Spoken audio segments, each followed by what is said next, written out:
Film की शुरुआत एक ट्रेन के दृश्य से होती है। उमा और गोपाल, जो अभी अभी शादी के बंधन में बंधे हैं, एक ट्रेन में अपने नए घर की ओर जा रहे हैं। ट्रेन की खिड़की से बाहर का नजारा धुंधला है, जैसे कि उमा की जिंदगी का भविष्य। उमा का चेहरा उत्सुकता और अनिश्चितता का मिश्रण लिए हुए है। वह गोपाल की ओर देखती है, जो चुपचाप अपनी सीट पर बैठा है, मानो उसे इस नई जिम्मेदारी का बोझ महसूस हो रहा हो।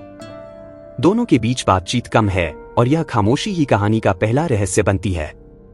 जब वे अपने छोटे से घर में पहुंचते हैं, उमा को लगता है कि अब उसकी नई जिंदगी शुरू होगी। लेकिन घर में प्रवेश करने के बाद गोपाल की शर्मीली और अजीब हरकतें उसे हैरान कर देती हैं। उमा जब कपड़े बदलने लगती है तो गोपाल बिना कुछ कहे कमरे से बाहर चला जाता है। उमा के लिए यह समझना मुश्किल है कि गोपाल ऐसा क्यों कर रहा है। आखिर यह उनकी सुहागरात है और समाज की नजर में अब वे एक दूसरे के लिए अजनबी नहीं है। लेकिन गोपाल का व्यवहार कुछ और ही कहता है। वह उमा को प्राइवेसी देना चाहता है, पर यह प्राइवेसी उमा को अकेलापन महसूस कराती है। उमा, जो अब तक एक सामान्य नवविवाहिता की तरह व्यवहार कर रही थी, गोपाल की इस हरकत से थोड़ा परेशान हो जाती है। वह कमरे से बाहर निकलती है और बाहर बैठकर सिगरेट पीने लगती है। यह दृश्य उमा के चरित्र को समझने का पहला संकेत देता है। वह एक ऐसी महिला है जो सामाजिक नियमों को तोड़ने से नहीं डरती, लेकिन फिर भी वह अपने नए रिश्ते को समझने की कोशिश कर रही है। रात गहराती है और नींद न आने की वजह से उमा बाहर टहलने निकल जाती है। सड़कों पर अंधेरा है और उमा का अकेलापन और गहरा जाता है। अगली सुबह उमा को घर के बाहर भीड़ की आवाज सुनाई देती है। वह गेट खोलकर देखती है और पाती है कि बाहर एक मेला लगा हुआ है। रंग बिरंगी रोशनी, लोग और शोर शराबा उसे एक पल के लिए उत्साहित करता है, लेकिन वह जल्दी ही गेट बंद कर देती है। यह दृश्य यह दर्शाता है कि उमा की जिंदगी में उत्साह और खुशी की संभावना है, लेकिन वह अभी भी अपने अंदर की घुटन से बाहर नहीं निकल पा रही है। उमा घर में अकेली है। गोपाल काम पर गया है और घर में खाने के लिए कुछ भी नहीं है। पड़ोसन शीतल अचानक मक्खन मांगने आती है, लेकिन उमा के पास कुछ भी देने को नहीं है। वह शीतल को टाल देती है और गुस्से में आ जाती है। गोपाल ने न तो उसे पैसे दिए और न ही घर की जिम्मेदारियों के बारे में कुछ बताया। उमा का गुस्सा बढ़ता है और वह ठान लेती है कि गोपाल के घर लौटने पर उससे हिसाब मांगेगी। रात को जब गोपाल घर लौटता है, वह नशे में होता है। वह बिना कुछ कहे बिस्तर पर गिर जाता है। उमा का गुस्सा और बढ़ जाता है, लेकिन वह कुछ बोल नहीं पाती। उसकी नजर गोपाल की जेब पर पड़ती है, जिसमें से कुछ पैसे निकल रहे हैं। उमा चुपके से पैसे लेती है और बाहर से खाने का सामान लाकर अपनी भूख मिटाती है। यह दृश्य उमा की स्वतंत्रता और बेबसी का मिश्रण दिखाता है। वह अपने पति पर निर्भर नहीं रहना चाहती, लेकिन उसके पास और कोई रास्ता भी नहीं है। अगली सुबह उमा जोर जोर से ब्रश करती है, जिससे गोपाल की नींद खुल जाती है। उमा गुस्से में उससे पूछती है, कल तुम कहाँ थे? गोपाल आराम से जवाब देता है कि वह दोस्तों के साथ दारू पीने गया था। उमा का गुस्सा और बढ़ जाता है। वह कहती है, तुझे पता भी नहीं था कि मैं कहाँ थी? गोपाल का जवाब और भी हैरान करने वाला होता है, मैं तुझे डिस्टर्ब नहीं करना चाहता था। यह जवाब उमा को और परेशान करता है, क्योंकि वह गोपाल से खुलकर बात करना चाहती है, लेकिन गोपाल का रवैया ठंडा और उदासीन है। गोपाल जल्दी से तैयार होकर काम पर निकल जाता है। जाने से पहले उमा उससे खाने के लिए पैसे मांगती है और गोपाल उसे कुछ पैसे दे देता है। लेकिन उमा के लिए यह पैसे सिर्फ खाने का सामान लाने तक सीमित नहीं है। वह चाहती है कि गोपाल उसे समझे, उससे बात करे और उनकी शादी को एक सार्थक रिश्ता बनाए। लेकिन गोपाल का व्यवहार उसे और अकेला करता जाता है। उमा घर में अकेली बैठे बैठे बोर हो जाती है। वह बाहर निकलकर पड़ोसियों से बात करने की कोशिश करती है, लेकिन लोग उसे इग्नोर करते हैं। यह दृश्य उमा के सामाजिक अलगाव को और गहरा करता है।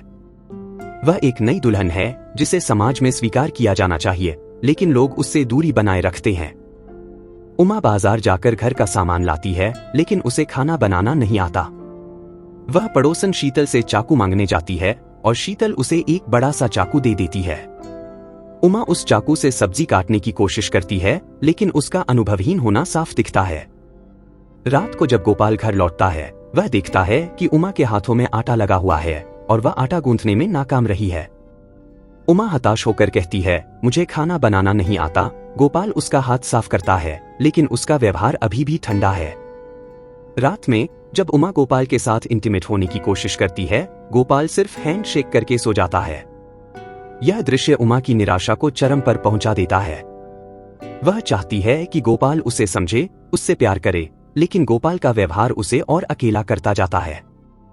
अगली सुबह गोपाल उमा से पूछता है कि उसने पूरे हफ्ते के पैसे कहां खर्च किए। उमा गुस्से में जवाब देती है, मुझे घर चलाना नहीं आता, तू खाना बनाना सीख ले। गोपाल को यह बात चुभती है और वह उमा को घर का बजट और राशन का हिसाब समझाता है। उमा, जो अब तक गोपाल के व्यवहार से परेशान थी, शीतल से खाना बनाना सीखने का फैसला करती है। रात को जब वह गोपाल को खाना खिलाती है तो गोपाल खुश हो जाता है। यह पहला मौका होता है जब दोनों के बीच थोड़ा सा तालमेल दिखता है। उमा गोपाल को बाहर सिगरेट पीने ले जाती है और वहां वह उससे बात करने की कोशिश करती है, लेकिन गोपाल सिर्फ उसके सवालों का जवाब देता है और उमा के बारे में कुछ नहीं पूछता। उमा को गोपाल का यह रवैया बिल्कुल पसंद नहीं आता। वह चाहती है कि गोपाल उसमें दिलचस्पी ले, लेकिन गोपाल अपनी ही दुनिया में खोया रहता है। अगली सुबह गोपाल को ज्यादा दारू पीने की वजह से उल्टी होने लगती है। उमा के लिए यह अब रोज की बात हो गई है। वह गोपाल के साथ क्वालिटी टाइम बिताना चाहती है, क्योंकि उनकी शादी को 1 हफ्ता हो चुका है और अब तक वे कहीं बाहर नहीं गए। वह गोपाल से बाहर घूमने की जिद करती है और गोपाल उसे बाहर ले जाता है, लेकिन वहां भी गोपाल चुपचाप रहता है और उमा को लगता है कि वह फिर से अकेली है। एक दिन उमा अपनी चूड़ियां तोड़ देती है क्योंकि उसे उनकी आवाज अच्छी नहीं लग रही थी। यह दृश्य उमा के अंदर बढ़ते गुस्से और घुटन को दर्शाता है। जब उमा और गोपाल एक शादी में जाते हैं तो उमा को वहां का माहौल बोरिंग लगता है और वह वहां से चली जाती है। रात में जब गोपाल कपबोर्ड में कुछ ढूंढने लगता है तो उमा चिल्लाकर पूछती है, इतनी रात को तू क्या ढूंढ रहा है? गोपाल जवाब देता है कि वह लुंगी ढूंढ रहा है। उमा फिर से गुस्सा हो जाती है और कहती है, यह दुखी आत्मा की आवाज है। यह दृश्य हमें बताता है कि उमा और गोपाल की शादी बचपन में तय हो गई थी, जब वे एक दूसरे को ठीक से जानते भी नहीं थे। उमा की जिंदगी अब एक रस हो चुकी है। वह घर में अकेली बैठकर परेशान हो जाती है। एक दिन वह पास से पौधे चुराकर लाती है और उनके बीच बैठकर सिगरेट पीने लगती है। वह घर से बाहर निकलकर इधर उधर घूमने लगती है। एक दिन वह एक कंपनी में लिफ्ट में चढ़ती है जहां एक सिक्योरिटी गार्ड उसे परेशान करता है। उमा उससे पूछती है, आपको कोई परेशानी है क्या? गार्ड जवाब देता है, मेरा मुंह ही ऐसा है। उमा उस कंपनी में नौकरी के लिए कोशिश करती है ताकि वह घर से बाहर रहे और उसका दिमाग डाइवर्ट हो। उसे सफाई का काम मिल जाता है और वह काम शुरू कर देती है। रात को जब वह घर लौटती है तो वही लिफ्ट वाला सिक्योरिटी गार्ड उसे घर का रास्ता बताता है। वह अब सिर्फ एक गृहिणी नहीं रहना चाहती, वह अपनी पहचान बनाना चाहती है। उमा और शीतल अब अच्छी दोस्त बन चुकी हैं।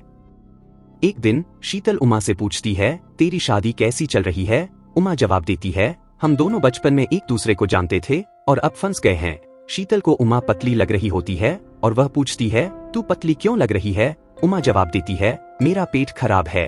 उमा अब रोज अपनी नौकरी पर जाती है। एक रात जब वह देर से काम पर जा रही होती है, कुछ ट्रांसजेंडर लोग उससे पूछते हैं, तू कौन सा क्रीम लगाती है? बहुत सुंदर दिखती है। उमा उनसे डरकर भाग जाती है। लेकिन बाद में जब वह उनकी दोस्ती स्वीकार करती है तो यह दृश्य हमें उमा की जिंदगी में एक नया रंग लाता है। वह अब उन लोगों से डरती नहीं, बल्कि उनके साथ खुलकर बात करती है। एक रात उमा घर लौटती है और देखती है कि गोपाल कुछ अनुचित कर रहा है। यह दृश्य उसे इतना परेशान करता है कि वह घर नहीं लौटना चाहती।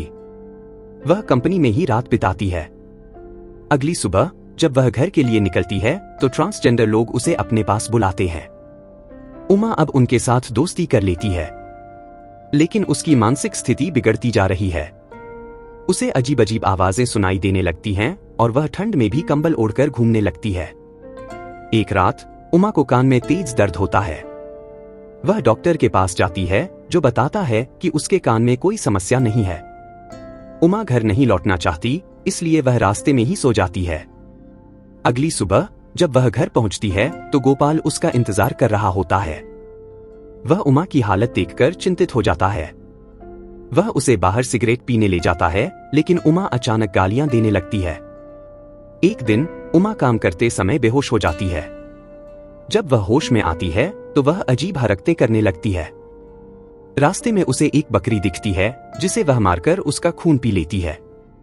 यह दृश्य फिल्म का सबसे डरावना मोड़ है। उमा अब हर रात जानवरों को मारकर उनके शव घर लाने लगती है। गोपाल को घर में बदबू आने लगती है और वह उमा से पूछता है, यह बदबू कहां से आ रही है? उमा जवाब देती है, यह बस्ती ही गंदी है। एक रात उमा के बिस्तर के नीचे से चिड़िया निकलने लगती है। यह देखकर वह डर जाती है और सारी चिड़ियों को कचरे में फेंक देती है। लेकिन उसकी मानसिक स्थिति अब पूरी तरह बिगड़ चुकी है। वह गोपाल को कॉल करके कुछ बताने की कोशिश करती है, लेकिन वह कुछ बोल नहीं पाती। एक रात उमा और गोपाल एक दूसरे से बात करने की कोशिश करते हैं, लेकिन तभी गोपाल का दोस्त घर आ जाता है। उमा और गोपाल उसके दोस्तों के साथ बाहर जाते हैं, लेकिन उमा वहां असहज महसूस करती है। वह उनके कुत्ते को एक बच्चे को दे देती है और कहती है कि कुत्ता भाग गया। उमा और गोपाल वहां से भागकर एक गार्डन में पहुंचते हैं, जहां वे एक दूसरे को समझने की कोशिश करते हैं। गोपाल उमा से पूछता है, इंटीमेट होने में दर्द तो नहीं होगा? उमा कोई जवाब नहीं देती। घर लौटकर वे इंटीमेट होते हैं, लेकिन अगली सुबह उमा देखती है कि गोपाल की मौत हो चुकी है। यह मौत शायद गोपाल के डर और मानसिक दबाव की वजह से हुई है। उमा अब पूरी तरह टूट चुकी है। वह गोपाल की बॉडी को घर में रखती है और उसे सजाती है, लेकिन जब लोग उसे डायन कहने लगते हैं तो वह गोपाल की बॉडी का अंतिम संस्कार कर देती है। फिल्म का अंत उमा के भागने के साथ होता है। वह हिमालय एक्सप्रेस पकड़कर अपनी बस्ती से दूर चली जाती है। इसी के साथ यह कहानी समाप्त होती है।